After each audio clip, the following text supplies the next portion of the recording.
everyone. Welcome to Kumbukeni. Um, Kumbukeni is a Swahili word. It's spelled Kumbukeni.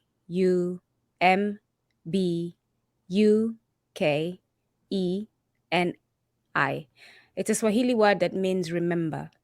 We are a podcast that wants to remember our story, African story, our history. And so we are encouraging you, African brothers and sisters, to go back into our story and remember where we came from, remember who we are, remember our place on this globe. So Kumbukeni will be launching this Sunday. It's a podcast that will be launching this Sunday on January 8th at 12 p.m. Eastern Standard Time. We invite you all to join us for our show on Sunday. We will be live streaming on YouTube.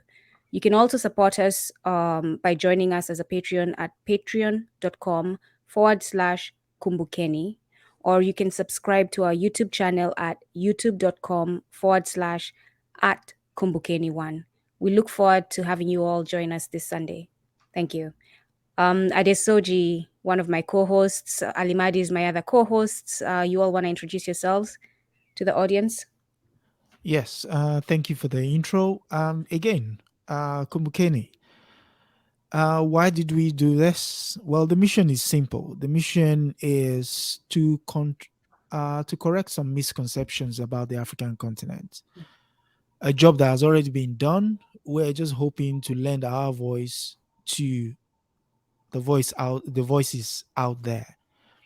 And how do we intend to approach this? By sharing knowledge as and become a source of reliable information about the African continent and things that make the continent what it is, as opposed to what is currently being transferred across various medium of information into the ether. So we're here, uh, my comrades and I, and we hope to lend our voices to these fights. And one other person that is in the trenches with us is Brother Milton Alimadi. I will allow him introduce himself. Yes, Comrade. greetings. Welcome, sisters and brothers. Thank you for joining us on this journey, on this struggle to realize true African independence and liberation. And that's what Kumbukeni is all about. We want to be unique compared to other podcasts in always reminding people about our history. We want to marry our history and our past in terms of the solutions for the contemporary challenges that we face. We cannot succeed if we divorce that from our history. When people say Africa, you read in the Western media about Africa being poor. That's utter nonsense. Africa is not poor. If you go to a person's house and you rob him constantly of everything, the person will have nothing, but it doesn't mean the person is poor. It means the person is being robbed. And that's exactly what's happening with Africa, being robbed on a constant basis. Everybody knows that Africa has all the resources, and yet the resources are feeding the wealth in the United States, in China, England, France, Europe, other European countries. And we want to educate our people that we have value. There's no reason why they should use our wealth for their prosperity.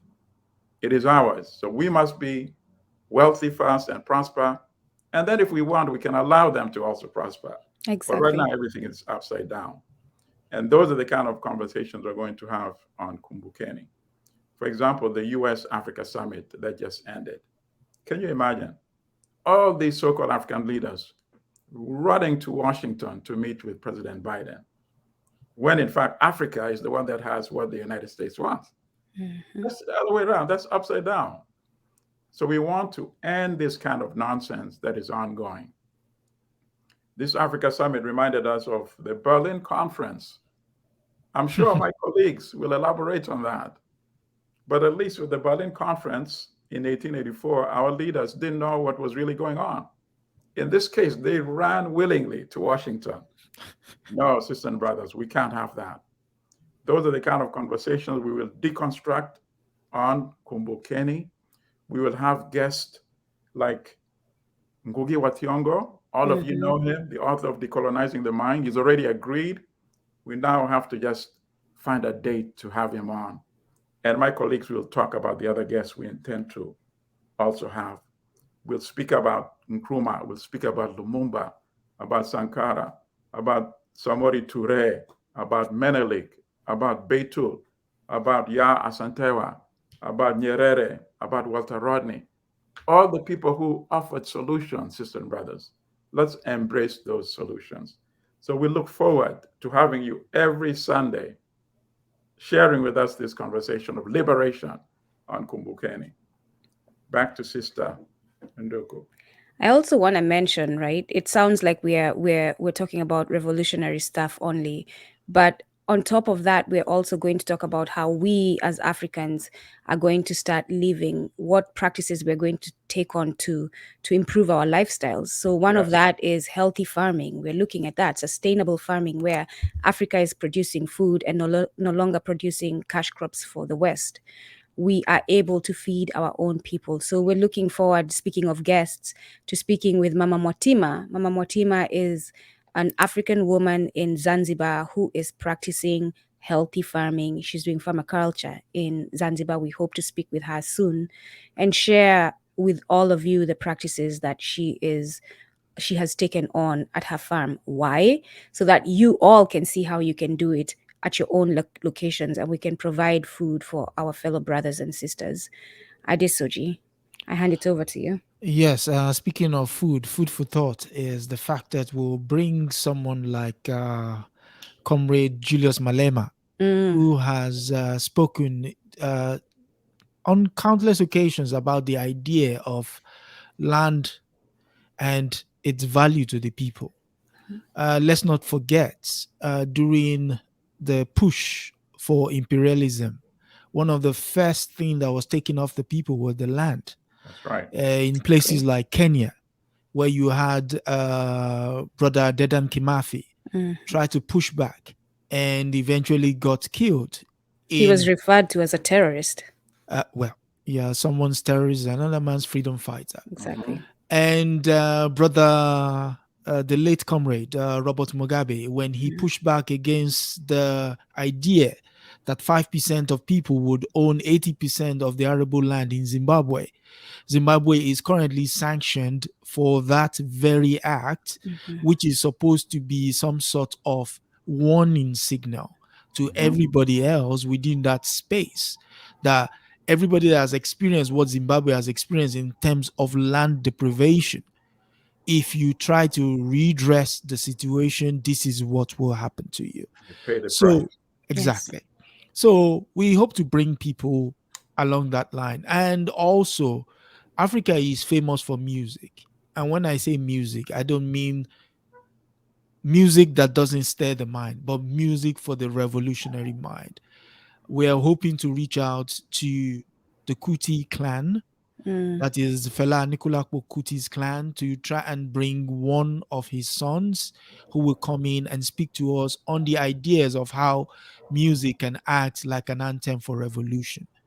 And again, it goes without saying, you would only get this information if you do follow us at patreon.com/Kumbukeni or subscribe to our YouTube channel at youtube.com/Kubukeni at Kumbukeni1. Anyone. Yes.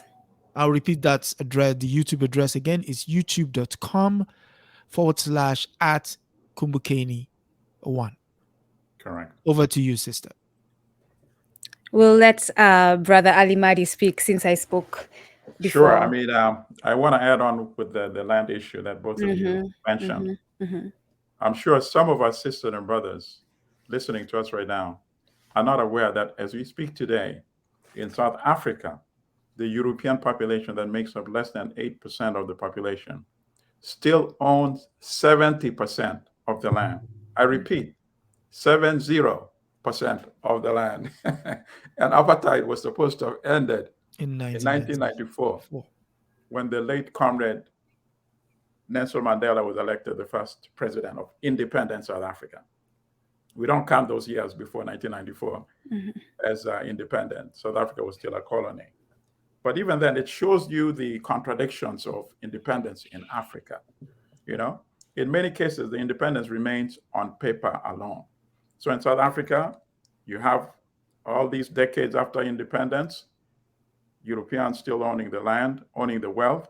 And in many African countries, we have not really realized the benefits of independence. As Brother Nkrumah, Kwame Nkrumah warned in his book, Neocolonialism, The Last Stage of Imperialism, he said, unless Africa unites, we will not be able to protect our wealth and use it to build wealth and prosperity in Africa. They'll continue exploiting us. And we want to keep re-emphasizing and reminding people about those lessons. The sooner we adopt those lessons, the sooner we start toward the path of true liberation. And those are the conversations we are going to be having on a regular basis. So please, you don't have to wait till Sunday when we officially launch. Please do support us. Go to youtube.com/ at Kumbukeni1. And Kumbukeni, once again, is spelled Kumbukeni. Or you can go to patreon.com/Kumbukeni. So we look forward to launching this conversation on Sunday, sisters and brothers. Welcome, welcome, welcome. Thank you. The one thing I wanted to add before we get off and start preparing for our Sunday show to speak to the audience is we are a people who have been oppressed and exploited for years, and it's about time we speak up. And there's nothing wrong about Africans saying, we do not like the way you're treating us, and Yep. we want to be treated better. We want to stand in our humanity. Because we speak up does not mean that we should be pointed as troublemakers, terrorists, whatever name the West, the oppressors, choose to give us, because we are saying no to them. This is what Kumbukeni will be doing. We're saying no more exploiting Africa, no more oppressing Africa.